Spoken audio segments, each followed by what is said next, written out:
दंगल दी दिल्ली विधान सभा चोणां जो कि 1 साल के बाद मुड़ तो हो रही ने, उन्होंने चोणां विच किस तरह का चल रहा दिल्ली का दंगल। चिरां तो तरस रही दिल्ली नूं छेती मुख्यमंत्री मिलण वाला है, पर दिल्ली नूं किस तरह का मुख्यमंत्री चाहिए है, किस तरह की पार्टी नूं दिल्ली अगे लैके आउणा चाहुंदी है, ये जानना इन्ना आसान नहीं। ये अंदाज़ा पिछले बार के नतीजे दे चुके हैं। सो दिल्ली के दिल विच की है ते किस तरह का रहेगा इस बार का दंगल, ये जानने लिए देखांगे अज दिल्ली का दंगल।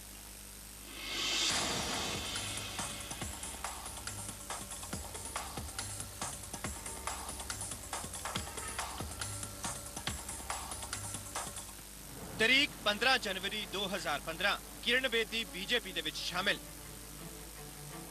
तारीख 16 जनवरी 2015 शाजिया इल्मी बीजेपी विच शामिल। तारीख 19 जनवरी 2015 कृष्णा तीरथ बीजेपी दे विच शामिल। इन्हां तिन्नां चेहरिਆਂ ਦਾ बीजेपी दे विच शामिल होना पार्टी ਦੀ ਤੋੜ-ਭੰਨ ਦੀ ਸਿਆਸਤ ਦਾ ਕਲਾਈਮੈਕਸ ਹੈ। किरण बेदी ਅਤੇ शाजिया इल्मी ਨੂੰ ਆਪ ਤੋਂ ਤਾਂ कृष्णा तीरथ ਨੂੰ कांग्रेस तो तोड़ के बीजेपी दे विच अपने खेमे दे विच मिला लिया। संकेत साफ है कि दूजियां पार्टियां दे घर विच सेंध ला के सत्ता दा शॉर्टकट तैयार करना है। उनका स्वागत है निश्चित रूप से। एक दलित वर्ग की महिला और भारतीय जनता पार्टी ने, प्रधानमंत्री मोदी जी ने पहले ही कहा थी गरीबों की सरकार है, और इस प्रकार के लोग अगर भारतीय जनता पार्टी में आते तो उनको वेलकम है, स्वागत है। पर सवाल ये है कि की इन्हां वड्डे आगुआं दी आउटसोर्सिंग दा बोझ की बीजेपी बर्दाश्त कर सकेगी? पार्टी दे अंदरूनी कलेश नूं समाप्त कीते बिना नवे आगुआं दे वेलकम नाल की पार्टी नूं जित दा गुलदस्ता मिलेगा? किरण बेदी नूं लैके पार्टी दे अंदर पहलां तो ही जारी खिच्चोताण सिखरां दे उत्ते पहुंच चुकी है। जो लड़ाई हुण तक विजय गोयल बनाम हर्षवर्धन बनाम वीके मल्होत्रा होया करदी सी, वो लड़ाई हुण किरण बेदी वर्सेस ऑल हो चुकी है। हालांकि रस्मी ऐलान नहीं किया गया है, पर पार्टी किरण बेदी नूं दिल्ली दे विच मुख्यमंत्री उम्मीदवार के रूप में प्रोजेक्ट कर रही है। किरण बेदी की बॉडी लैंग्वेज तो जाहिर है कि उन्होंने पार्टी की सेंट्रल लीडरशिप की सपोर्ट मिल रही है। वजह है कि पार्टी के कई आगू नाराज दसे जा रहे हैं। जाहिर तौर पर जो पुराने लोग काम करते हैं उनको दुख होता है, पर लोगों को तो ये तो समझना चाहिए, जिस समय मैं मेंबर पार्लियामेंट लड़ा था टाइटलर साहब के सामने, उस समय मेरे से सीनियर लोग थे। वो पार्टी में आई हैं, वो सीएम की कैंडिडेट नहीं घोषित हुई हैं। सीएम की कैंडिडेट हमारी पार्टी घोषित करेगी, बैठेगी तो। और 2 दिन पहले आए हुए किरण बेदी जी हों या जो भी हों, हम उनके निर्देश पे नहीं चल सकते, हम अपने वरिष्ठ नेताओं के निर्देश पे चलेंगे। हालांकि खुल के कोई भी कुछ नहीं बोल रहा। हमने गलत क्या कहा है? हम तो यही कह रहे हैं कि किरण बेदी जी का पार्टी में स्वागत है, लेकिन सीएम घोषित करना हमारे पार्लियामेंट्री बोर्ड का काम है। जो भी घोषित होगा, पार्टी जो डिसाइड करेगी, हम लोग उसके साथ हैं। सीनियर आगुआं दे इस गुस्से उत्ते किरण बेदी दे उन्हां बयानां ने अग दे विच घिओ दा काम कीता है, जिस दे तहत वो खुद नूं लगातार सीएम दे रूप विच प्रोजेक्ट कर रही है। हर दिन सुबह 9 बजे हर सेक्रेटरी, हर अफसर, हर सरकारी अफसर पहले अपने अपने क्षेत्र में जाएगा, और मैं भी जो भी मुझे कर्तव्य मिलेगा पहले मैं अपने क्षेत्र में जाऊंगी। सिर्फ विजय गोयल ही नहीं, जगदीश मुखी भी पार्टी दे इस कदम दे उत्ते इशारियां दे विच नाराज ने। खबरां दे मुताबिक जगदीश मुखी ਅਤੇ ਵੀਕੇ ਮਲਹੋਤਰਾ ਵਰਗੇ ਸੀਨੀਅਰ ਆਗੂਆਂ ਦੀ ਸ਼ਿਕਾਇਤ ਇਹ ਹੈ ਕਿ ਕਿਰਨ ਬੇਦੀ ਅਤੇ ਸ਼ਾਜ਼ੀਆ ਇਲਮੀ ਨੂੰ ਪਾਰਟੀ ਦੇ ਵਿੱਚ ਸ਼ਾਮਿਲ ਕਰਨ ਤੋਂ ਪਹਿਲਾਂ ਦਿੱਲੀ ਬੀਜੇਪੀ ਦੇ ਆਗੂਆਂ ਨੂੰ ਭਰੋਸੇ ਵਿੱਚ ਨਹੀਂ ਲਿਆ ਗਿਆ। ਸਵਾਲ ਉੱਠਣਾ ਲਾਜ਼ਮੀ ਹੈ ਕਿ ਕੀ ਦਿੱਲੀ ਦੇ ਵਿੱਚ ਬੀਜੇਪੀ ਨੂੰ ਆਪਣੇ ਆਗੂਆਂ ਦੇ ਉੱਤੇ ਭਰੋਸਾ ਨਹੀਂ ਸੀ? ਕਿ ਆਗੂਆਂ ਦੀ ਆਊਟਸੋਰਸਿੰਗ ਨਾਲ ਬੀਜੇਪੀ ਦਾ ਵੋਟ ਬੈਂਕ ਵਧੇਗਾ ਜਾਂ ਫਿਰ ਪੁਰਾਣੇ ਵੋਟਰਾਂ ਦਾ ਵੀ ਉਸ ਨੂੰ ਨੁਕਸਾਨ ਹੋਵੇਗਾ? ਕਿ ਦੂਜੀ ਪਾਰਟੀ ਦੇ ਆਗੂਆਂ ਦੇ ਆਉਣ ਨਾਲ ਪਾਰਟੀ ਦੇ ਪੁਰਾਣੇ ਕਾਰਕੁਨ ਨਾਰਾਜ਼ ਨਹੀਂ ਹੋਣਗੇ? ਅਤੇ ਕੀ पार्टी दे पुराने आगुआं दी नाराजगी दी कीमत उत्ते बीजेपी दिल्ली विच 16 साल बाद सत्ता दा स्वाद लै सकेगी? ब्यूरो रिपोर्ट, जी मीडिया। सो दिल्ली का दंगल तैयार है, दिल्ली के दिल विच की है जानने की असीं कोशिश करांगे। साडे नाल मेहमान ने HS फूलका ने आम आदमी पार्टी के सीनियर आगू, ते बलवंत सिंह रामूवालिया ने सीनियर आगू श्रोमणी अकाली दल दे, ते नाल ने साडे तलविंदर सिंह मारवा सीनियर आगू कांग्रेस के, ते नाल ही साडे बीजेपी वालों दिनेश प्रताप सिंह भी ने। 4 मेहमानों का मैं स्वागत करदा प्राइम टाइम विच। ते सब तो पहला फूलका जी तुहाडे तो जानना चाहांगे कि किरण बेदी दे बीजेपी विच जाण नाल कितना वड्डा झटका लग सकता है इस बार आम आदमी पार्टी? देखो, मैनू तो नहीं लगता झटके वाली आम आदमी, हाँ झटका तो जरूर लग्या, पर वो आम आदमी पार्टी को नहीं लग्या। वो इंज लगता कि झटका तो बीजेपी को लग गया। हुण जो हाल बाहर आ रहा, देखो हुण तक बीजेपी दे विचों बड़ी देर तो गल्लां चल रही सी कि किरण बेदी जी बीजेपी नूं ज्वाइन करनगे, पर बीजेपी दे विचों ही इन्नी क ज़्यादा रिवोल्ट सी उस दे खिलाफ।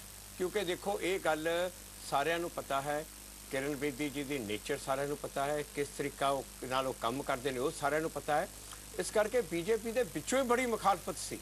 ਉਹ ਤਾਂ ਉੱਪਰੋਂ ਅਮਿਤ ਸ਼ਾਹ ਜੀ ਨੇ ਲਿਆ ਕੇ ਜ਼ਬਰਦਸਤੀ ਨਾਲ ਉੱਤੇ ਠੋਕ ਦਿੱਤੇ। ਉਹ ਹੁਣ ਜੋ ਝਟਕਾ ਪਿਆ ਉਹ ਤਾਂ ਪਹਿਲੇ ਤਾਂ ਬੀਜੇਪੀ ਨੂੰ ਹੀ ਪਿਆ, ਆਮ ਆਦਮੀ ਪਾਰਟੀ ਨੂੰ ਤਾਂ ਕੋਈ ਫਰਕ ਨਹੀਂ ਹੈ, ਕੋਈ ਅਸਰ ਨਹੀਂ ਹੈ ਔਰ ਆਮ ਆਦਮੀ ਪਾਰਟੀ ਨੂੰ ਕੋਈ ਪ੍ਰਭਾਵ ਹੀ ਨਹੀਂ ਹੈ। ਸਾਡੇ ਨਾਲ ਦਿਨੇਸ਼ ਪ੍ਰਤਾਪ ਸਿੰਘ ਨੇ, ਬੀਜੇਪੀ ਦੇ ਆਗੂ। ਦਿਨੇਸ਼ ਜੀ, बीजेपी ਨੂੰ कितना फायदा मिला है? आम आदमी पार्टी तो कह रही है कि झटका उल्टा बीजेपी लेगी। देखिए, जब से किरण बेदी जी भारतीय जनता पार्टी में आए हैं, मुझे लगता है आप पार्टी के सारे जितने इनके नेता थे सबके बीच बेचैनी बढ़ गई है। आज किरण बेदी जी इनको हल्की फुल्की नज़र आ रही हैं, फुल्का साहब को।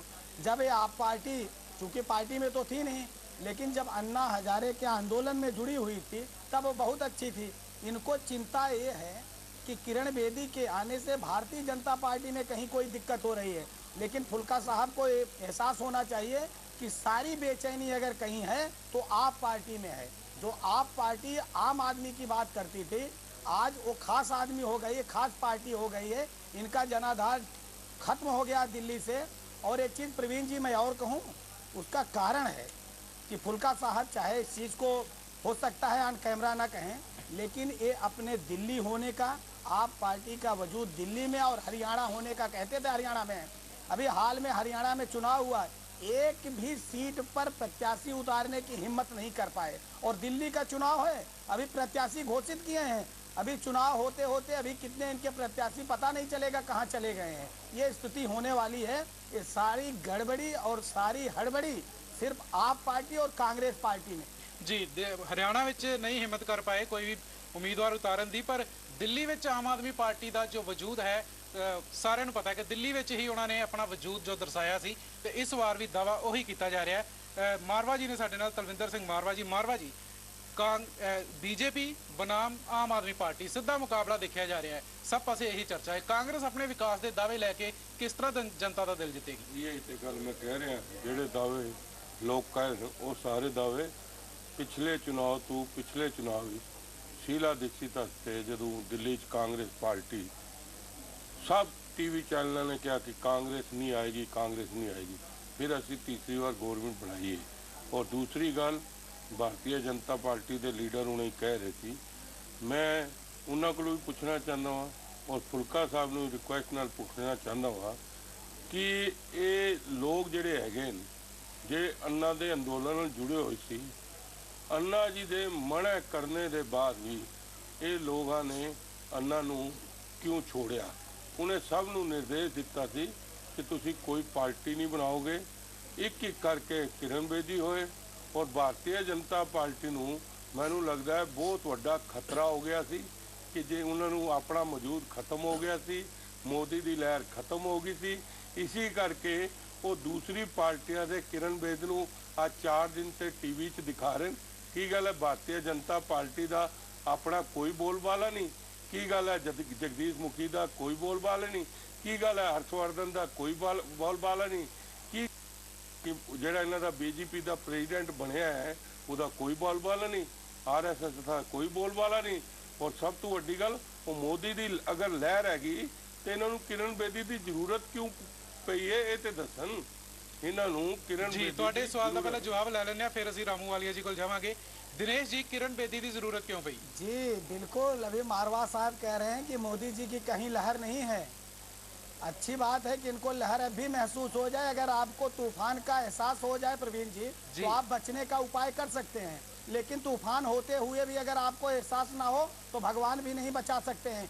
इनको हवा का पता नहीं था, कृष्णा तीरथ कहाँ चली आई, उनको तीरथ कहाँ नजर आ रहा है। तो आज सारे लोग करके एक एक करके, चाहे आम आदमी पार्टी के लोग हों, कांग्रेस पार्टी के लोग हों, सब एक एक करके, जैसे लोकसभा चुनाव में भारतीय जनता पार्टी के पाले में जा रहे थे, आज वैसे इस विधानसभा चुनाव में सारे लोग भारतीय जनता पार्टी के साथ रहे। अब दूसरा सवाल, आपका मूल सवाल, आपका प्रवीण जी मूल सवाल आपने कहा कि इनके लेने से क्या फायदा, मैं उसका जवाब दे दूं कि क्या जरूरत पड़ गई। जरूरत इसलिए पड़ गई कि जो 4 सीट इनको मिल गई थी भूल कर, वो 0 होने के लिए इस बार के चुनाव में मैं कह के जा रहा हूं कि आम आदमी पार्टी और कांग्रेस पार्टी को, लिख लीजिए कहीं प्रवीण जी, आम आदमी और कांग्रेस पार्टी को इतनी सीट नहीं मिलेगी कि गठबंधन करने के बाद भी ये विपक्ष में बैठ सके। जी, इनू चाहे वोट बैंक की सनमारी कहो, मौका प्रस्ती को, या जोड़ तोड़ की सियासत को, पर इस वेले बीजेपी ने अपनी जिस तरह की स्थिति बनाई है, वड्डे वड्डे नेता बीजेपी में आ रहे हैं। साडे नाल रामूवालिया जी भी ने, बलवंत सिंह रामूवालिया जो इंचार्ज ने दिल्ली में श्रोमणी अकाली दल वालों इन्होंने इलैक्शनों के रामूवालिया जी जो पंजाब में स्थिति चल रही थी अकाली दल से बीजेपी को लैके, रैलियां लैके, नशे के खिलाफ लैके जो एक टसल, जो एक कुड़तन चल रही थी, दिल्ली के इलैक्शन अनाउंस होंदे सारी खत्म हो गई। की इसकी वजह की मनते हो?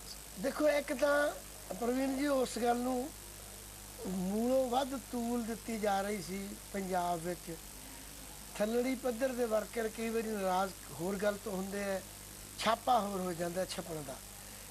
बड़ी स्पष्ट गल है कि इक्को एक अकाली दल है जिहड़ा 17 साल तो अडोल ते पक्के तौर ते बीजेपी नाल दुख विच भी खड़ा है ते सुख विच भी खड़ा है। हुण इत्थे सीटां 70 हैगियां, इन्हां विचों पिछली वेर श्रोमणी अकाली दल 4 सीटां सानूं मिलियां सन, 4 विचों 3 जित गए, जानी 75। इस बार की उम्मीद जी?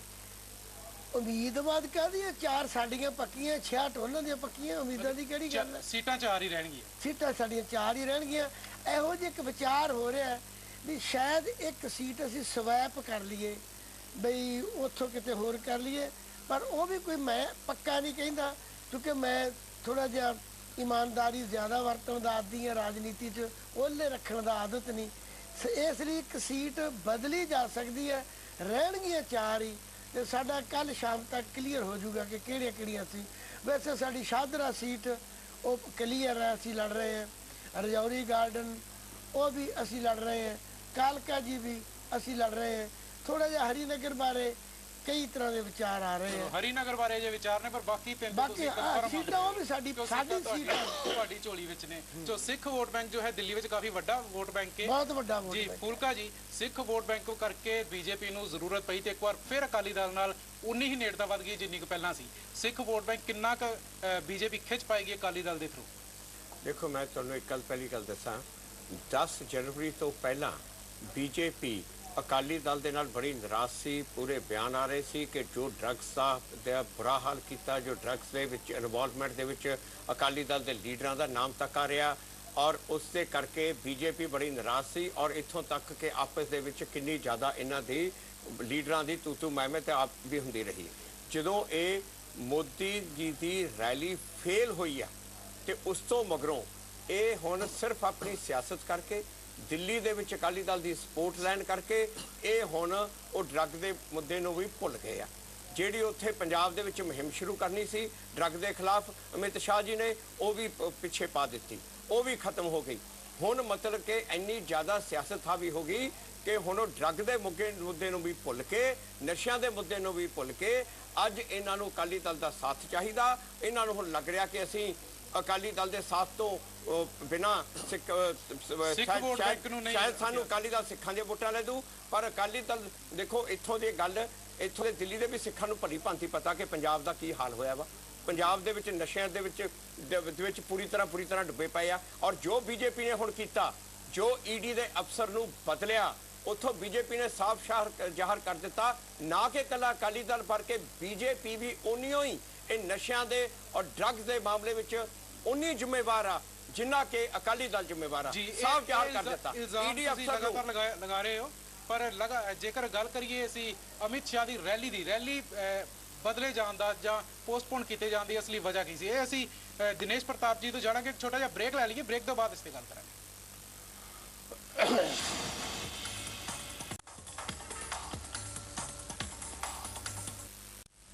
ਦਿੱਲੀ ਦੇ ਦੰਗਲ ਦੀ ਅੱਜ ਅਸੀਂ ਗੱਲ ਕਰ ਰਹੇ ਹਾਂ ਪ੍ਰਾਈਮ ਟਾਈਮ ਵਿੱਚ, ਤੇ ਦਿੱਲੀ ਦਾ ਦੰਗਲ ਪੰਜਾਬ, ਹਰਿਆਣਾ ਸਮੇਤ ਕਈ ਸਟੇਟਾਂ ਨਾਲ ਜੁੜ ਚੁੱਕਾ ਹੈ। ਬ੍ਰੇਕ ਤੋਂ ਪਹਿਲਾਂ ਗੱਲ ਹੋ ਰਹੀ ਸੀ ਪੰਜਾਬ ਵਿੱਚ ਨਸ਼ਿਆਂ ਦੇ ਖਿਲਾਫ ਜੋ ਇੱਕ ਰੈਲੀ ਕੀਤੀ ਜਾਣੀ ਸੀ ਬੀਜੇਪੀ ਵੱਲੋਂ, ਅਮਿਤ ਸ਼ਾਹ ਦੀ ਰੈਲੀ, ਉਸ ਦੀ ਵਜ੍ਹਾ ਕੀ ਸੀ, ਉਸ ਨੂੰ ਪੋਸਟਪੋਨ ਕਰਨ ਪਿੱਛੇ ਜਾਂ ਕੈਂਸਲ ਕਰਨ ਪਿੱਛੇ ਕੀ ਵਜ੍ਹਾ ਸੀ? ਦਿਨੇਸ਼ ਜੀ, ਇੱਕ ਵੱਡੀ ਵਜ੍ਹਾ ਇਹੀ ਮੰਨੀ ਜਾ ਰਹੀ ਹੈ, ਕਾਂਗਰਸ, ਆਮ ਆਦਮੀ ਪਾਰਟੀ, ਜਦ ਜਿੰਨੇ ਵੀ ਵਿਰੋਧੀ ਧਿਰ ਨੇ ਇਹੀ ਕਹਿ ਰਹੇ ਨੇ ਕਿ ਇੱਕਦਮ ਦਿੱਲੀ ਵਿੱਚ ਤੁਹਾਨੂੰ ਸਿੱਖ ਵੋਟ ਬੈਂਕ ਦੀ ਜ਼ਰੂਰਤ ਪਈ ਤੇ ਅਕਾਲੀਆਂ ਨਾਲ ਫਿਰ ਤੋਂ ਨੇੜਤਾ ਵਧਾ ਲਈ ਗਈ। ਕੀ ਵਜ੍ਹਾ? जी, पहली बार आप जानिए कि माननीय मोदी जी के आने के बाद ये अब हिंदू, मुस्लिम, सिख और ईसाई के नाम पर वोट मांगने की आवश्यकता नहीं है। इस देश में बहुत दिन तक आपने जाति, धर्म, पंथ और मजहब के नाम पर आपने राजनीति की। अब उसका बैरियर टूट रहा है।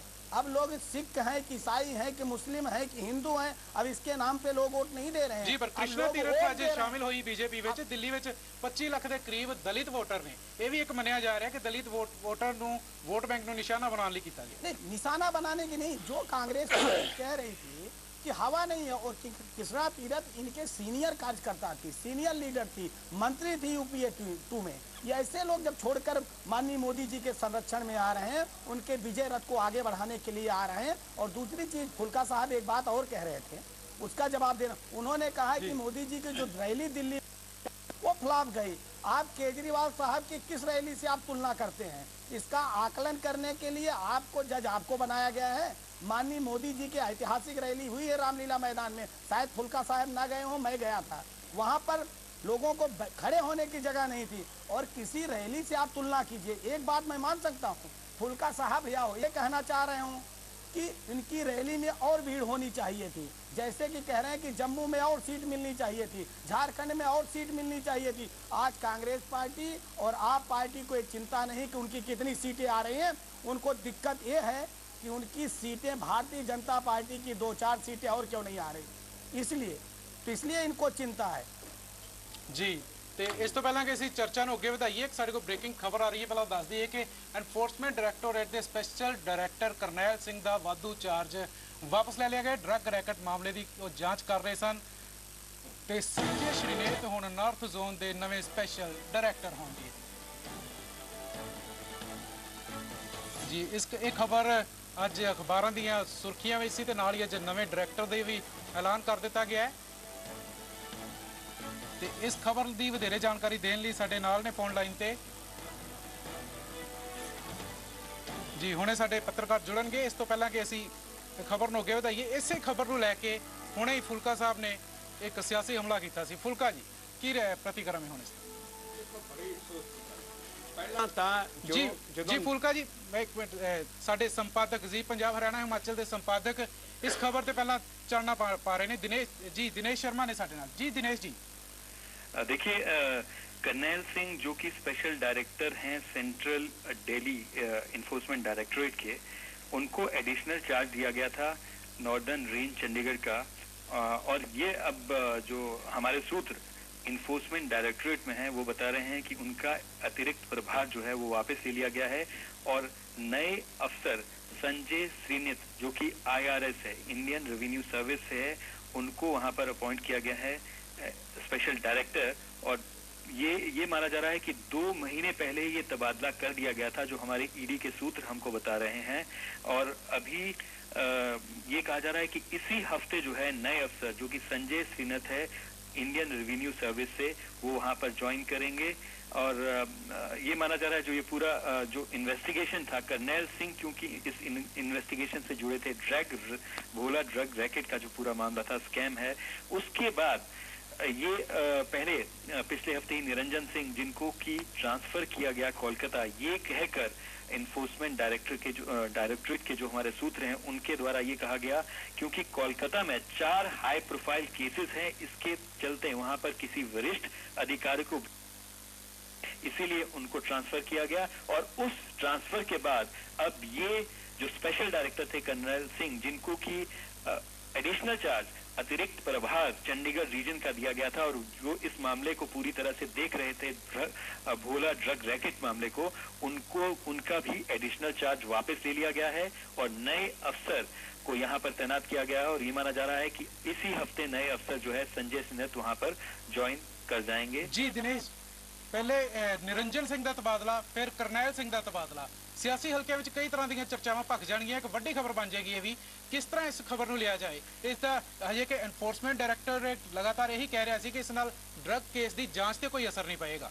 बिल्कुल, हमारे जो सूत्र हैं वो जब हमारी बात, जब निरंजन सिंह का जब तबादला किया गया उसके बाद भी उनका यही दावा था, यही मानना था कि जो ये पूरा ड्रग रैकेट का मामला है, इसकी जांच में कोई भी कोताही नहीं बरती जाएगी, कोई भी कहीं भी किसी भी तौर पर देखा जाए। और ये कहा जा रहा था कि जो वहां पर मौजूदा अफसर हैं, 3 अफसर हैं, उनमें से किसी को एक को इसकी जांच दे दी जाएगी, जो कि इसकी जांच करेगा। अभी तय नहीं हुआ और कुछ ही दिन में ये तय हो जाएगा कि निरंजन सिंह की जगह कौन इसकी जांच करेगा। लेकिन अब ये तय हो चुका है कि स्पेशल डायरेक्टर चंडीगढ़ के जो हैं वो संजय सीनत होंगे और वो कुछ इसी हफ्ते अपना प्रभार छोड़ेंगे, ज्वाइन कर लेंगे।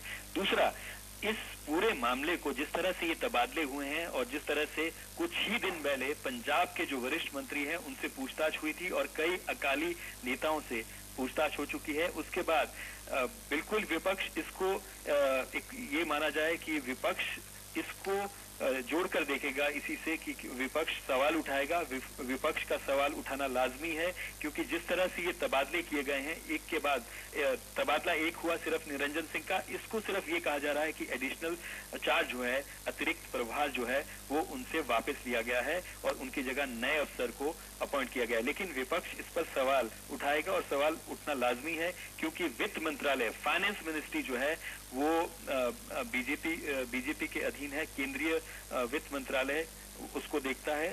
तो इसीलिए चाहे पंजाब हो चाहे केंद्र हो, सवाल जो है विपक्ष की ओर से उठना लाजमी। जी, सवाल कई तरह के उठाए जाएंगे। दिनेश, दिल्ली विच इस वेले विधान सभा इलैक्शन पूरे जोरां ते है, दिल्ली दे जो इलैक्शन है इस विच मुद्दा कितना वड्डा रह सकता है? देखिए, जिस तरह से अभी कुछ ही दिन पहले जो है बीजेपी और अकाली दल के जो नेता हैं, सुखबीर बादल जो कि अकाली दल के अध्यक्ष भी हैं, कमल शर्मा जो कि बीजेपी के अध्यक्ष हैं, वो साथ साथ ये कहा जाए कि एक दूसरे के साथ गले मिलते हुए देखे गए थे। और इसको यही माना जा रहा है कि जो ये 2015 का जो दिल्ली का चुनाव हो रहा है, इसको उसके साथ जोड़कर देखा जा रहा है कि जो अरसे बाद साथ आए, तो दिल्ली का चुनाव क्योंकि बीजेपी के लिए बहुत महत्वपूर्ण है, इसीलिए अकाली दल और बीजेपी साथ आए ताकि एक साथ दिखाया जा सके कि दोनों साथ हैं और दिल्ली में इसका फायदा उठाया जा सके। जो पंजाबी और सिख वोटर्स दिल्ली में हैं, उसका बीजेपी कहीं भी ये कहा जाए कि राजनीतिक तौर पर नुकसान नहीं चाहती है, इसीलिए अकाली दल के साथ कोई ये कहा जाए कि समझौता हुआ। इसको ये कहा जाए कि समझौता कुछ ही दिन में कितनी सीट्स पर जो है, यहाँ पर कितनी सीटों पर अकाली दल दिल्ली में लड़ेगा और क्या चुनाव निशान जो है बीजेपी का होगा या अकाली दल का होगा, इस पर कुछ ही दिन में ये कहा जाए कि तस्वीर साफ हो जाएगी। लेकिन इन तबादलों को जरूर जो है विपक्ष एक तरह से सवाल उठाएगा, विरोधियों के निशाने देगा। जी दिनेश, जानकारी ਲਈ ਧੰਨਵਾਦ। सो सवाल कई खड़े हो गए ने, ਸਾਡੇ ਨਾਲ ਸ਼੍ਰੋਮਣੀ ਅਕਾਲੀ ਦਲ ਦੇ ਨੇਤਾ ਵੀ ਨੇ ਤੇ ਸਾਡੇ ਨਾਲ ਬੀਜੇਪੀ ਦੇ ਨੇਤਾ ਵੀ ਨੇ। ਅਸੀਂ ਦੋਨਾਂ ਤੋਂ ਪਹਿਲਾਂ ਜਾਣਨਾ ਚਾਹਾਂਗੇ ਕਿ ਇਸ ਨਾਲ ਇਸ ਕੇਸ ਦੀ ਜਾਂਚ ਤੇ ਕਿੰਨਾ ਕੁ ਅਸਰ ਪਏਗਾ। ਛੋਟਾ ਜਿਹਾ ਬ੍ਰੇਕ ਲੈ ਲਈਏ, ਬ੍ਰੇਕ ਤੋਂ ਬਾਅਦ ਇਹ ਚਰਚਾ ਜਿਹੜੀ ਹੈ ਇਸੇ ਮੁੱਦੇ ਤੇ ਪੱਕੇਗੀ। ਅਤੇ ਪੰਜਾਬ ਤੋਂ ਲੈ ਕੇ ਦਿੱਲੀ ਤੱਕ ਜੋ ਇੱਕ ਵੱਡਾ ਲਿੰਕ ਬਣਿਆ ਹੋਇਆ ਸੀ, ਈਡੀ ਦੇ ਸਪੈਸ਼ਲ ਡਾਇਰੈਕਟਰ ਬਦਲ ਦਿੱਤੇ ਗਏ ਨੇ, ਕਰਨੈਲ ਸਿੰਘ ਬਦਲ ਦਿੱਤੇ ਗਏ ਨੇ, ਉਹਨਾਂ ਦੀ ਥਾਂ ਤੇ ਸੰਜੇ ਸ਼੍ਰੀਨੇਤ ਆ ਗਏ ਨੇ। ਈਡੀ ਦਾ ਡਿਪਾਰਟਮੈਂਟ ਜੋ ਹੈ ਵਿੱਤ ਮੰਤਰਾਲੇ ਦੇ ਅਧੀਨ ਆਉਂਦਾ ਹੈ ਤੇ ਬੀਜੇਪੀ ਦੇ ਨੁਮਾਇੰਦੇ ਇਸ ਵੇਲੇ ਸਾਡੇ ਨਾਲ ਬੈਠੇ ਹੋਏ ਨੇ, ਦਿਨੇਸ਼ ਪ੍ਰਤਾਪ ਸਿੰਘ। दिनेश जी, जांच पे कोई असर पड़ेगा? ड्रग्स की जो जांच चल रही है, बिल्कुल असर नहीं पड़ेगा। आप जो कह रहे थे, आप अभी ब्रेकिंग दिखाया किस तरह से एडिशनल चार्ज था करनैल सिंह से वापस लिया गया है। आपको पता होना चाहिए कि माननीय मोदी जी और पूरी सरकार का कंसर्न है, जिस तरह से पंजाब पूरे नशे की लत में जकड़ा हुआ है, उसको बाहर निकालना ये भारतीय जनता पार्टी सरकार की प्राथमिकता में है। करनैल सिंह के पास अतिरिक्त प्रभार था, मुझे लगता है कि अतिरिक्त प्रभार के रूप में उतना बढ़िया काम नहीं हो पा रहा था। अगर अगर एक फुलफिल डायरेक्टर मिल जाएगा तो मुझे लगता है कि और बढ़िया से काम होगा। मुझे लगता है जो वहाँ अच्छा अगर होगा तो निश्चित तौर पे उस पर दिल्ली में उसका प्रभाव पड़ेगा। चलो उम्मीद करते हैं कि उम्मीद खरी उतरे। साडे नाल मारवा जी ने, मारवा जी असर पएगा? दिनेश प्रताप जी कह रहे हैं सरकार उत्थे इन्हां दी और उन्होंने नाल मिल के भी चल रहे हैं। ये की कर लेंगे उत्ते, सेंटर की कर लेगा उत्ते? सरकार सेंटर भी इन्हां दी, पंजाब भी इन्हां दी, मिल के गवर्नमेंट चला रहे हैं। ये या तो पहले खड़े होकर अकाली दल के नाल समझौता तोड़न, उस तो बाद मैदान च आन ना। पहले तो समझौता तोड़न, फिर इंक्वायरी होएगी ना।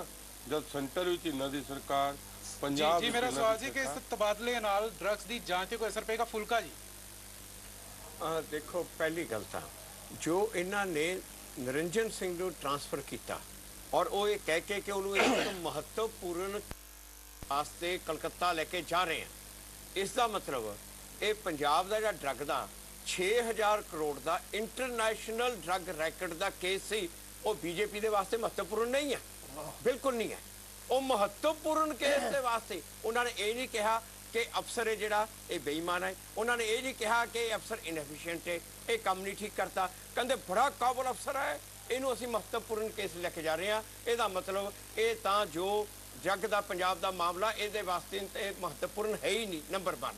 ਦੂਜੀ ਗੱਲ, ਇਹ ਹੁਣ ਸਾਫ਼ ਮੀਡੀਆ ਜਾਣਾ ਸ਼ੁਰੂ ਹੋ ਗਿਆ ਸੀ ਕਿ ਮਜੀਠੀਆ ਨੂੰ ਦੂਜੀ ਵਾਰੀ ਸਮਨ ਕੀਤਾ ਜਾ ਰਿਹਾ, ਔਰ ਨਾਲ ਦੀ ਨਾਲ ਉਹ ਜਿਹੜੇ 2 ਸਮਗਲਰ ਸੀ ਉਹਨਾਂ ਦੀ ਵੀ ਕਸਟਡੀ ਈਡੀ ਨੇ ਮੰਗ ਲਈ ਸੀ। ਉਹਨਾਂ ਨੂੰ ਨਾਲ ਬਿਠਾ ਕੇ ਕਨਫਰੰਟ ਕਰਨਾ ਸੀ, ਔਰ ਕਨਫਰੰਟ ਕਰਕੇ ਮਜੀਠੀਆ ਨੇ ਸਾਫ਼ ਫਸ ਜਾਣਾ ਸੀ, ਔਰ ਮਜੀਠੀਆ ਦੀ ਗ੍ਰਿਫਤਾਰੀ ਦੇ ਚਾਂਸ ਪੂਰੇ ਸੀਗੇ।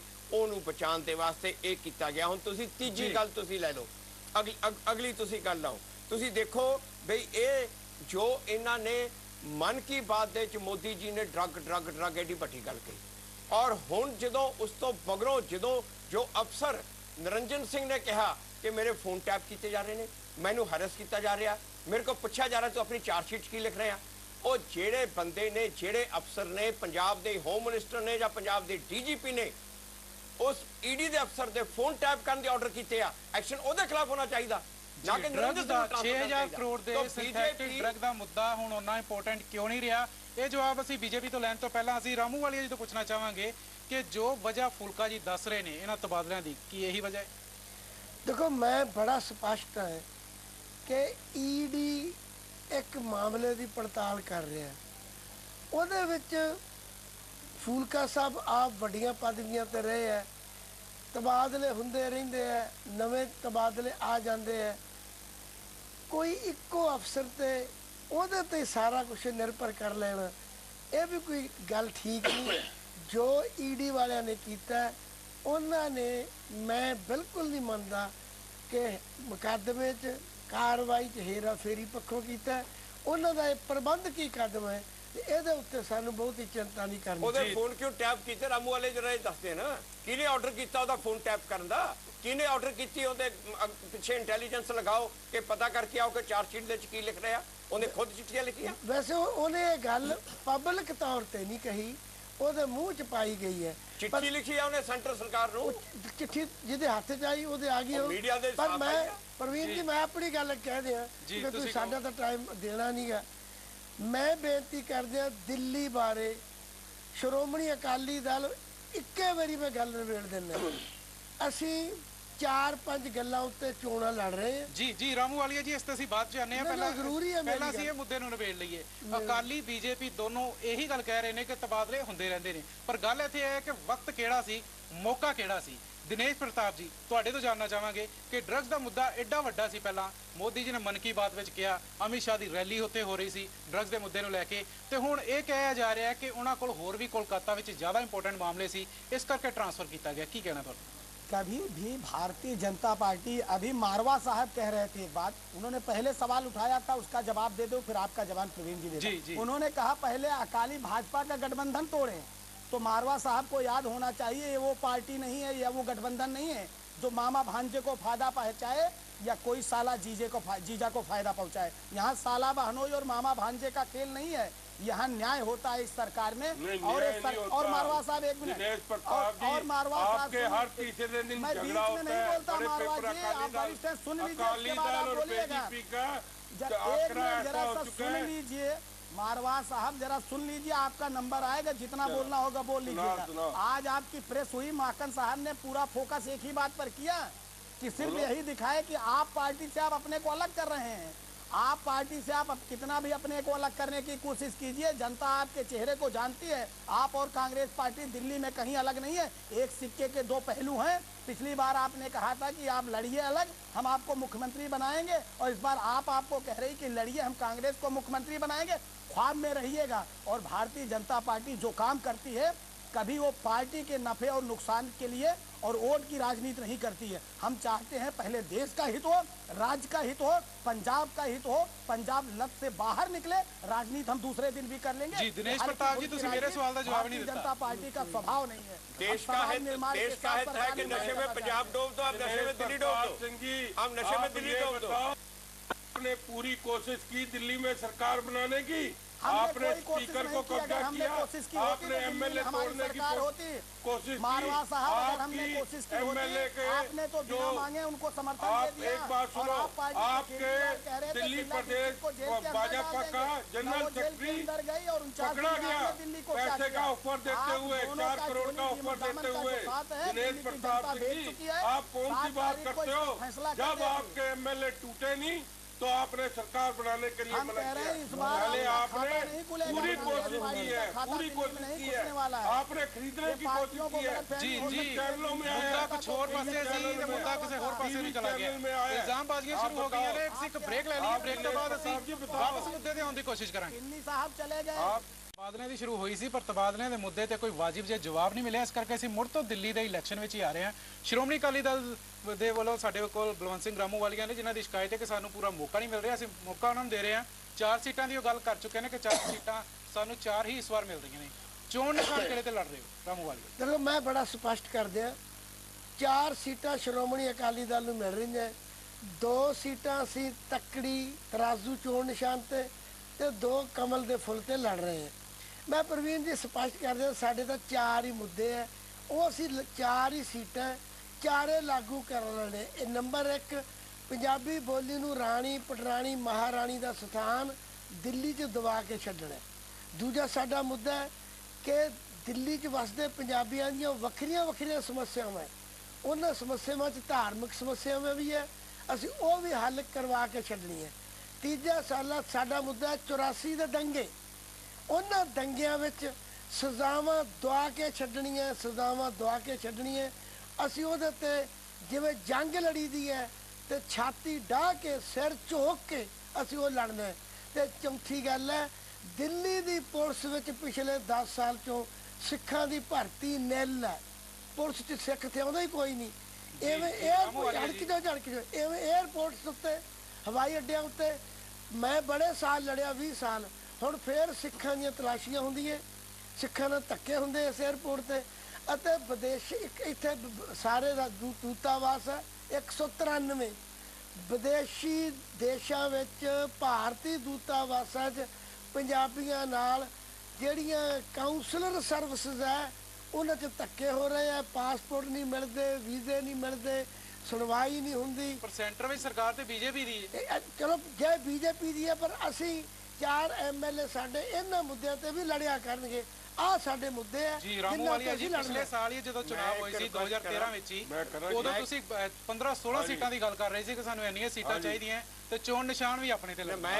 ਇਸ ਵਾਰ ਜੀ ਮੈਂ ਤੁਹਾਡੇ ਕੋਲ ਵੀ ਆਣਾ। ਰਾਮੂਵਾਲੀਆ ਜੀ ਦਾ ਸਵਾਲ ਪੁੱਛਣਾ ਜ਼ਰੂਰ ਜੀ, ਜ਼ਰੂਰ ਜੀ। ਮੈਂ ਪਹਿਲਾਂ ਇੱਕ ਸਵਾਲ ਪੁੱਛ ਲਵਾਂ। 84 ਦਾ ਮੁੱਦਾ ਇੱਕ ਇਹੋ ਜਿਹਾ ਮੁੱਦਾ ਹੈ, ਕਾਂਗਰਸ ਦੀ ਕੈਂਪੇਨ ਰੋਕਣ ਲਈ ਤੁਸੀਂ ਲਗਾਤਾਰ ਇਹ ਮੁੱਦੇ ਨੂੰ ਲੈ ਕੇ ਆਉਂਦੇ ਹੋ, ਪਰ ਆਮ ਆਦਮੀ ਪਾਰਟੀ ਦੇ ਕੋਲ ਐਚਐਸ ਫੂਲਕਾ ਹੈ ਜੋ ਖੁਦ 84 ਦੇ ਮੁੱਦੇ ਨੂੰ ਲੈ ਕੇ ਲਗਾਤਾਰ ਉਹਨਾਂ ਲਈ ਰਾਮੂਵਾਲੀਆ ਜੀ, ਪ੍ਰਵੀਨ ਜੀ ਗੱਲ ਰਾਮੂਵਾਲੀਆ ਜੀ ਇੱਕ क्वेश्चन, फुल्का जी फिर आप बोल लेना। मैं एक गल पूछना चाहता रामूवालिया जी, पहले भारतीय जनता पार्टी अटल बिहारी वाजपेयी जी प्रधानमंत्री 5 साल रहे, 84 तो बाद रहे या पहले? 84 तो बाद रहे, ते उल्ले तुसी क्यों नहीं दिलाइया सजा? ਅੱਜ ਨਹੀਂ ਕੀ ਗੱਲ ਅੱਜ ਦੱਸ ਦੇ ਨਾ ਕੀ ਪਲਾਨ ਹੈ ਤੁਹਾਡੇ ਕੋਲ ਸਜ਼ਾ ਦੇਣ ਦੀ? ਸਿਰਫ ਇੱਕ ਕੇਸ ਪੈਂਡਿੰਗ ਰਹਿ ਗਿਆ ਹੈ, ਸਿਰਫ ਜੋ ਸੁਲਤਾਨਪੁਰੀ ਦਾ, ਬਸ ਉਹੀ ਕਲਾ ਪੈਂਡਿੰਗ ਹੈ। 5 साल अटल बिहारी वाजपेयी ਕਿਵੇਂ आपने उस टाइम क्यों नहीं? जब 5 साल कम है ਰਾਮੂਵਾਲੀਆ ਜੀ ਹੁਣ ਜਵਾਬ ਦੇਣ ਦਿਓ ਨਾ। ਸਾਡੀ ਬਦਕਿਸਮਤੀ ਇਹ ਹੈ ਕਿ ਜਿਨ੍ਹਾਂ ਨੇ ਉਹੀ ਮੁਰਸਫ ਠਹਿਰੇ ਉਹੀ ਕਾਤਲ ਠਹਿਰੇ। ਜਿਹੜੀ ਕਾਂਗਰਸ ਨੇ ਕਤਲ ਕਰਾਏ, ਕਤਲ ਕੀਤੇ, ਘਾਣ ਕੀਤਾ, ਉਹੀ ਕਾਂਗਰਸ ਲਗਾਤਾਰ ਤਾਕਤ 'ਚ ਰਹੀ। ਬਹੁਤ ਵੱਡੇ ਲੜਾਕੇ ਹੈ ਸਰਦਾਰ ਫੂਲਕਾ ਸਾਹਿਬ ਆਪ ਮੈਂ ਕਹਿੰਦੇ ਸੁਣੇ ਕਿ ਸਾਰੀਆਂ FIR ਖਰਾਬ ਕਰਤੀਆਂ ਕਾਂਗਰਸ ਨੇ, ਚਲਾਨ ਪੇਸ਼ ਨਹੀਂ ਕੀਤੇ ਕਾਂਗਰਸ ਨੇ, ਜਿਹੜੇ ਪੈਸੇ ਦੇਣੇ ਸੀ ਮਦਦ ਨਹੀਂ ਦਿੱਤੀ ਕਾਂਗਰਸ ਨੇ।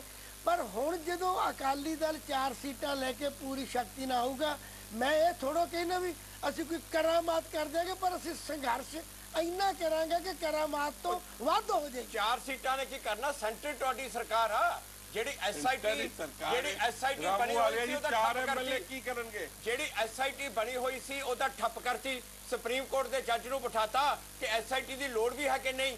ਦੇਖੋ ਇੱਕੋ ਇੱਕ ਤਰੀਕਾ ਹੁਣ ਜਿਹੜਾ ਕਿ ਐਸਆਈਟੀ ਬਣਾ ਕੇ ਐਸਆਈਟੀ ਨੇ ਜਿਹੜੇ ਕੇਸ ਗਲਤ ਬੰਦ ਕੀਤੇ ਆ 237 ਕੇਸ ਉਹਨਾਂ ਕੇਸਾਂ ਨੂੰ ਖੋਲ ਕੇ ਪਰ ਉਹ ਜਿਹੜੀ ਕਿ ਖੁਦ ਅਕਾਲੀ ਦਲ ਵਾਅਦੇ ਕਰਦਾ ਰਿਹਾ ਐਸਆਈਟੀ ਬਣਾਵਾਂਗੇ, ਉਹ ਬੀਜੇਪੀ ਵਾਅਦੇ ਕਰਦੇ ਰਹੀ ਬਣਾਵਾਂਗੇ। ਜਦੋਂ ਉਹ ਕੇਜਰੀਵਾਲ ਦੀ ਸਰਕਾਰ ਨੇ ਬਣਾਤੀ ਉਹਨੂੰ ਹੁਣ ਚਾਲੂ ਕਰਨਾ ਸੀ, ਉਹਨੂੰ ਠੱਪ ਕਰਤਾ। ਠੱਪ ਕਰਕੇ ਸੁਪਰੀਮ ਕੋਰਟ ਦੇ ਜੱਜ ਜੀ ਫੁਲਕਾ ਜੀ ਅਸੀਂ ਕੇਜਰੀਵਾਲ ਤੇ ਵੀ ਆਈਏ। ਅਸੀਂ 4 ਐਮਐਲਏ ਸਾਰੀਆਂ ਪਾਰਟੀਆਂ ਐਮਪੀ ਬੈਠੇ ਉਹਨਾਂ ਸਾਰੀਆਂ ਪਾਰਟੀਆਂ ਸਾਰੇ ਜੀ 4 ਐਮਐਲਏ ਕੀ ਕਰਨਗੇ? ਮਰਵਾ ਦੀ ਮੰਗਣ ਬੋਲਣ ਦਿਓ। ਜਿਹੜੇ ਤੁਹਾਡੇ ਮਿਨਿਸਟਰ 4 ਐਮਪੀ ਸਾਡੇ 4 ਐਮਐਲਏ ਸਾਰੀਆਂ ਪਾਰਟੀਆਂ ਸਾਰੇ ਵਿਰੋਧੀ ਧਿਰਾਂ ਸਾਰੇ ਲੋਕ ਪੱਖੀ ਲੋਕ ਸਾਰਿਆਂ ਨੂੰ ਲੋਕ ਨੁਮਾਇੰਦੇ ਬਣ ਕੇ ਕੱਲੇ ਕੋਲ ਜਾ ਕੇ ਅਸੀਂ ਐਸਆਈਟੀ ਪੂਰੀ ਤਰ੍ਹਾਂ ਲਾਗੂ ਕਰਾਵਾਂਗੇ ਤੇ ਫਿਰ ਹੁਣ ਕਿਉਂ ਨਹੀਂ ਕਰਾਈ? ਹੁਣ ਤੁਹਾਡੇ ਲਈ ਸਵਾਲ ਉਹਦੇ ਵਿੱਚ ਮੁਸ਼ਕਿਲ ਕੀ ਅੱਜ ਸੈਂਟਰ ਤੁਹਾਡੀ ਸਰਕਾਰ ਆ ਐਸਆਈਟੀ ਦੇ ਨੋਟਿਸ ਹੋ ਗਏ ਫਿਰ ਨੋਟੀਫਿਕੇਸ਼ਨ ਇਸ਼ੂ ਕਰਨੀ ਆ। ਮੁਸ਼ਕਿਲ ਕੀ ਆ ਅੱਜ ਪਹਿਲਾਂ ਤੁਸੀਂ ਇਹਦਾ 84 ਦਾ ਨਾਮ ਲੈ ਕੇ ਵੋਟਾਂ ਲੈ ਲੀਆਂ ਲੋਕ ਸਭਾ 'ਚ, ਹੁਣ ਅੱਜ ਮੰਗਦੇ ਵਿਧਾਨ ਸਭਾ 'ਚ ਤੇ ਇਹਦਾ ਨਾਮ ਲੈ ਕੇ ਵੋਟਾਂ ਲੈਣੀਆਂ ਬਸ ਜਿੱਤਣ ਤੋਂ ਬਾਅਦ ਕੁਝ ਨਹੀਂ ਕਰਨਾ। ਮੈਂ ਵੋਟਾਂ ਲਈ 84 ਨਹੀਂ ਕਿਹਾ, ਮੈਂ ਇਸ ਅੱਜ ਬੇਇਨਸਾਫੀ ਰੋਕਣ ਲਈ 84 ਕਿਹਾ। ਜੀ ਅਸੀਂ ਹੁਣ 84 ਤੋਂ ਵਾਪਸ ਆਈਏ। ਐਸਆਈਟੀ ਅੱਜ ਚਾਲੂ ਕਰ ਫੁਲਕਾ ਜੀ ਅਸੀਂ 84 ਤੋਂ ਵਾਪਸ ਆਈਏ। ਠੀਕ ਹੈ ਸਿੱਖ ਵੋਟ ਬੈਂਕ ਵਿੱਚ ਤੁਸੀਂ ਮਾਰਕਾ ਮਾਰ ਲੋਗੇ ਇਸ ਦਾ ਤੁਸੀਂ ਦਾਅਵਾ ਕਰ ਰਹੇ ਹੋ ਫੁਲਕਾ ਜੀ, ਪਰ ਕੇਜਰੀਵਾਲ ਵੱਲੋਂ ਜੋ ਅਲਪਮਤ ਦੀ ਸਰਕਾਰ ਚਲਾਈ ਗਈ ਰਿਜ਼ਾਈਨ ਕਰ ਦਿੱਤਾ ਗਿਆ, ਇੱਕ ਵਿਸ਼ਵਾਸ ਗਵਾ ਦਿੱਤਾ ਤੁਸੀਂ, ਉਸ ਨੂੰ ਕਿੱਦਾਂ ਹਾਸਿਲ ਕਰੋਗੇ? ਦੇਖੋ ਮੈਂ ਨਹੀਂ ਕਹਿ ਰਿਹਾ ਕਿ ਸਿੱਖ ਵੋਟਾਂ 'ਚ ਮਾਰਕਾ ਮਾਰ ਲਾਂਗੇ। ਸਿੱਖ ਵੋਟ ਦੇ ਕਰਕੇ ਨਹੀਂ ਹੈ, ਜੋ ਐਸਆਈਟੀ ਹੈ ਇਨਸਾਨੀਅਤ ਦੇ ਕਰਕੇ ਆ। ਬਿਲਕੁਲ ਸਭ ਤੋਂ ਵੱਡਾ ਇਨਸਾਨੀਅਤ ਦਾ ਸਭ ਤੋਂ ਵੱਡਾ ਕਾਨ ਹੋਇਆ ਸੀ 84 ਦੇ ਵੇਲੇ ਔਰ ਉਸ ਤੋਂ ਬਾਅਦ ਉਹੀ ਕਾਨ ਲਗਾਤਾਰ ਉਹ ਗੁਜਰਾਤ ਦੇ ਵਿੱਚ ਹੋਇਆ ਸੀ। ਇਨਸਾਨੀਅਤ ਦੇ ਉੱਤੇ ਖੜੇ ਆ, ਕੋਈ ਕੱਲੀਆਂ ਸਿੱਖਾਂ ਦੀਆਂ ਵੋਟਾਂ ਕਰਕੇ ਨਹੀਂ ਖੜੇ। ਜੀ ਤੁਸੀਂ ਮੇਰਾ ਸਵਾਲ ਕੁਝ ਹੋਰ ਹੈ। ਦੂਜੀ ਗੱਲ ਜਿਹੜਾ ਤੁਸੀਂ ਸਵਾਲ ਪੁੱਛਿਆ ਸੀ ਕਿ ਕੇਜਰੀਵਾਲ ਨੇ ਦਾ ਅਸਤੀਫੇ ਦੀ ਗੱਲ ਕੀਤੀ ਸੀ। ਦੇਖੋ ਗੱਲ ਇਹ ਆ ਕੇਜਰੀਵਾਲ ਨੇ ਇਹ ਵਾਅਦਾ ਕੀਤਾ ਸੀ ਮਹੀਨੇ ਦੇ ਵਿੱਚ ਅਸੀਂ ਲੋਕਪਾਲ ਪਾਸ ਕਰਾਂਗੇ, ਜੇਕਰ ਨਹੀਂ ਕਰ ਸਕਿਆ ਮੈਂ ਅਸਤੀਫਾ ਦਊਂ। ਉਹਨੇ ਆਪਣਾ ਵਾਅਦਾ ਪੂਰਾ ਕਰਦੇ ਅਸਤੀਫਾ ਦਿੱਤਾ। ਇਹ ਮੋਦੀ ਜੀ ਨੇ ਕਿਹਾ ਸੀ, ਭਾਜਪਾ ਨੇ ਕਿਹਾ ਸੀ 100 ਦਿਨ ਦੇ ਅੰਦਰ ਅਸੀਂ ਕਾਲਾ ਧਨ ਵਾਪਸ ਲਿਆਵਾਂਗੇ। ਉਹ ਕਾਲਾ ਧਨ ਤਾਂ ਪੱਕੇ ਤੇ ਹੈ ही नहीं, वापस ही नहीं आया। जरा भी देखे देखना इस्तीफा जरा करके जी दिनेश प्रताप जी। नहीं, फुल्का साहब जो कह रहे हैं, पहले तो मैं निवेदन करना चाहता हूं कि फुल्का साहब और मारवा साहब को तो 1984 के दंगे पर बोलने का इनको कोई हक ही नहीं होना चाहिए। नहीं, आपको जिस समय 1984 का दंगा दंगे करा रहे हैं। जी क्यों हक नहीं होना चाहिए? उसमें तो आरएसएस शामिल थी, 84 में तो पूरी आरएसएस शामिल थी। हरिनगर मैं गौर से सुनता हूँ, बीच में बोलता नहीं हूँ, इसलिए मैं चाहता हूँ पहले आप सुन लीजिए फिर आप बोले, नहीं तो बीच में मैं बोलूंगा। जी लगता है 84 ਦੇ ਮੁੱਦੇ ਤੇ ਅਸੀਂ ਕਾਫੀ ਵੱਧ ਗਏ ਹਾਂ। ਇੱਕ ਬ੍ਰੇਕ ਲੈ ਲਈਏ, ਬ੍ਰੇਕ ਤੋਂ ਬਾਅਦ ਅਸੀਂ ਮੁੱਦੇ ਨੂੰ ਬਦਲਣ ਦੀ ਕੋਸ਼ਿਸ਼ ਕਰਾਂਗੇ। ਦੁਬਾਰਾ ਦਿੱਲੀ ਦੇ ਇਲੈਕਸ਼ਨ ਤੇ ਆਉਣ ਦੀ ਕੋਸ਼ਿਸ਼ ਕਰਾਂਗੇ। ਛੋਟਾ ਦਿੱਲੀ ਦੇ ਇਲੈਕਸ਼ਨ ਹੋ ਜਾਓ।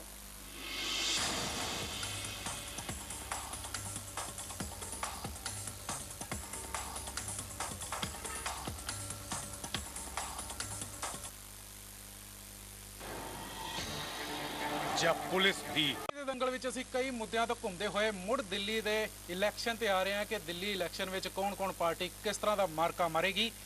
25 ਲੱਖ ਦਲਿਤ ਵੋਟਰ ਨੇ ਕ੍ਰਿਸ਼ਨਾ ਤੀਰਥ ਨੂੰ ਬੀਜੇਪੀ ਲੈ ਆਈ ਹੈ ਆਪਣੀ ਪਾਰਟੀ ਦੇ ਵਿੱਚ। ਕਿਰਨ ਬੇਦੀ ਜੋ ਕਿ ਇੱਕ ਵੱਡਾ ਚਿਹਰਾ ਮੰਨਿਆ ਜਾ ਰਿਹਾ ਇਸ ਵੇਲੇ, ਸੀਐਮ ਦੇ ਤੌਰ ਤੇ ਵੀ ਵੱਡਾ ਚਿਹਰਾ ਮੰਨਿਆ ਜਾ ਰਿਹਾ, ਫਿਲਹਾਲ ਅਜੇ ਤੱਕ ਤਸਦੀਕ ਨਹੀਂ ਹੋਇਆ, ਉਸ ਨੂੰ ਬੀਜੇਪੀ ਲਿਆ ਕੇ ਇੱਕ ਵੱਡਾ ਮਾਰਕਾ ਆਪਣਾ ਸਮਝ ਰਹੀ ਹੈ। ਕਿ ਦਿਨੇਸ਼ ਪ੍ਰਤਾਪ ਜੀ, ਪਿਛਲੀ ਵਾਰ ਕੇਜਰੀਵਾਲ ਨੇ ਬਿਜਲੀ ਪਾਣੀ ਦਾ ਮੁੱਦਾ, ਛੋਟੇ-ਛੋਟੇ ਕਈ ਇਹੋ ਜਿਹੇ ਮੁੱਦੇ ਚੁੱਕੇ ਜਿਸ ਕਰਕੇ ਇੱਕ ਕ੍ਰਿਸ਼ਮਾ ਕਰ ਗਈ ਆਮ ਆਦਮੀ ਪਾਰਟੀ। ਇਸ ਵਾਰ ਆਮ ਆਦਮੀ ਪਾਰਟੀ ਵੱਲੋਂ ਖਾਸ ਕਰਕੇ ਕੇਜਰੀਵਾਲ ਵੱਲੋਂ 16 ਦਸੰਬਰ ਦੀ ਘਟਨਾ ਨੂੰ ਆਧਾਰ ਬਣਾਇਆ ਜਾ ਰਿਹਾ ਕਿ ਦਿੱਲੀ ਵਿੱਚ ਮਹਿਲਾਵਾਂ ਸੁਰੱਖਿਅਤ ਨਹੀਂ ਨੇ। ਕਿ ਇਹੀ ਵਜ੍ਹਾ ਕਿਰਨ ਬੇਦੀ ਨੂੰ ਅੱਗੇ ਲਿਆਉਣ ਦੀ ਕਿ ਤੁਸੀਂ ਉਸ ਮੁੱਦੇ ਨੂੰ ਕਿਵੇਂ ਕੈਸ਼ ਕਰੋ, ਮਹਿਲਾਵਾਂ ਦੀ ਸੁਰੱਖਿਆ ਦੇ ਮੁੱਦੇ ਨੂੰ ਕਿਵੇਂ ਉਹਨਾਂ ਨੂੰ ਮਾਤ ਦੇ ਕੇ ਕੇਜਰੀਵਾਲ ਨੂੰ, ਕਿਰਨ ਬੇਦੀ ਨੂੰ ਅੱਗੇ ਲਿਆ ਕੇ ਵੋਟ बैंक खींच लो। प्रवीण जी देखिए, इस समय देश का जिस तरह से माहौल है, देश जो है झूठे वादों पर विश्वास नहीं करता है। झूठ अब देश की जनता उसको वोट देती है, मतदाता उसको वोट देता है जो डिलीवरी करते हुए दिखता है। आज जो भारतीय जनता पार्टी की सरकार है, चाहे वो केंद्र में हो या प्रदेशों में हो, वहाँ वो डिलीवरी दे रही है, इसलिए लोग उनके साथ जुड़ रहे हैं।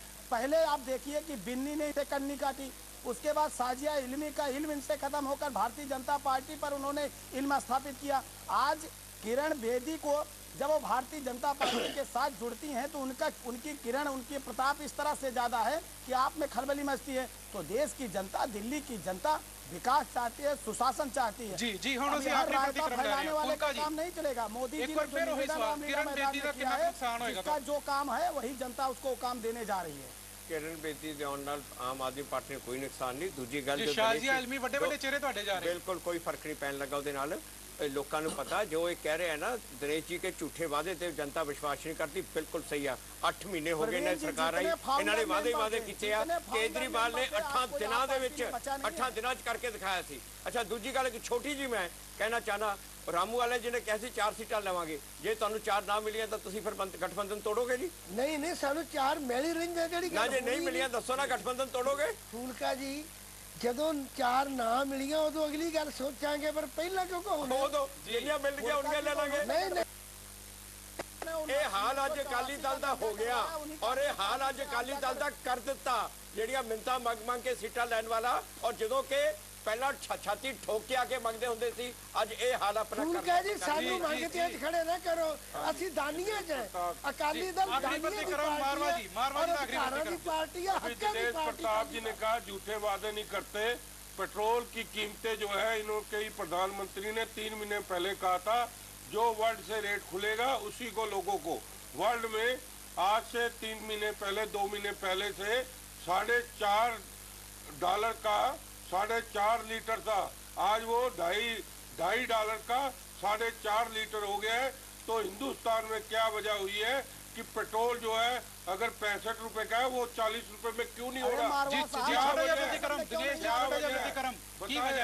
क्या वजह है बताओ आप प्रधानमंत्री जी मारवा जी जवाब प्रधानमंत्री जी ने कहा था कि हम डीजल के दाम कम हो रहे हैं, आज महंगाई जीरो पर आ गई है, भ्रष्टाचार का कहीं नामो निशान नहीं है। $4.5 का 4.5 था और आज वो $2.5 का हो गया 4.5 लीटर। हिंदुस्तान में क्या वजह हुई है कि वो 65 का 40 रुपए क्यों नहीं हो रहा? जब आपके प्रधानमंत्री ने एक वादा किया था कि हम वर्ल्ड की जो मार्केट होगी उसके साथ चलेंगे, ऐसी क्या वजह हुई है? वहाँ पर तो $4.5 का 4.5 लीटर था, वो हो गया 2.5 लीटर। और आज हिंदुस्तान में क्या वजह हुई है? 65 रुपए डीजल और 40 रुपए क्यों नहीं हो रहा? जब आपके प्रधानमंत्री ने जनता के आगे वादा किया था। आज आटा 28 रुपए किलो है, जो चोरी छाती करके कह रहे थे कि हम महंगाई को कंट्रोल कर लेंगे, महंगाई को कंट्रोल कर लेंगे। 28 रुपए किलो आटा दिल्ली में बिक रहा है। जी मारवा जी, प्रताप जी, मारवा जी महंगाई कंट्रोल हुई है, आपको नजर नहीं आता? नहीं, आप रामू वालिया जी आप बताओ, प्रधानमंत्री जी ने कहा था कि नहीं कि हम वर्ल्ड की जो कहा प्रधानमंत्री जी ने पूरा कर रहे हैं, पूरे कर रहे हैं। जब वर्ल्ड में अभी मैं सैन फ्रांसिस्को होके आया हूँ, $4.5 का $2.5 हो गया, घर वापसी कर रहे हैं। जी बहुत सारे दावे कीते जा रहे हैं, इल्जाम लाए जा रहे हैं। कोई एक अपनी हार ਮੰਨਣ ਨੂੰ ਤਿਆਰ ਨਹੀਂ, ਪਿੱਛੇ ਹਟਣ ਨੂੰ ਤਿਆਰ ਨਹੀਂ, ਪਰ ਦੂਸਰੇ ਨੂੰ ਥੱਲੇ ਦਿਖਾਉਣ ਦੇ ਲਈ, ਮਾਫ ਦੇਣ ਦੇ ਲਈ, ਨੀਚਾ ਦਿਖਾਉਣ ਦੇ ਲਈ ਲਗਾਤਾਰ ਕੋਸ਼ਿਸ਼ਾਂ ਕਰ ਰਹੇ ਨੇ। ਅਸੀਂ ਮਾਰਵਾ ਜੀ, ਰਾਮੂ ਵਾਲੀਆ ਜੀ, ਫੂਲਕਾ ਜੀ ਤੇ ਦਿਨੇਸ਼ ਪ੍ਰਤਾਪ ਜੀ ਚਾਰਾਂ ਮਹਿਮਾਨਾਂ ਦਾ ਧੰਨਵਾਦ ਕਰਦੇ ਹਾਂ। ਦਿੱਲੀ ਦੀ ਜਨਤਾ ਦੇ ਦਿਲ ਵਿੱਚ ਕੀ ਹੈ, ਦਿੱਲੀ ਦੀ ਜਨਤਾ ਵੋਟਾਂ ਵਾਲੇ ਦਿਨ ਹੀ ਦੱਸੇਗੀ। ਬਹੁਤ ਬਹੁਤ ਧੰਨਵਾਦ ਚਾਰਾਂ ਮਹਿਮਾਨਾਂ ਦਾ। ਤੇ ਦਰਸ਼ਕਾਂ ਲਈ ਇੱਕ ਸੂਚਨਾ, ਕਿਸੇ ਤਰ੍ਹਾਂ ਦੀ ਜਾਣਕਾਰੀ ਜਾਂ ਸੁਝਾਅ ਲਈ ਤੁਸੀਂ ਸਾਨੂੰ ਈਮੇਲ ਕਰ ਸਕਦੇ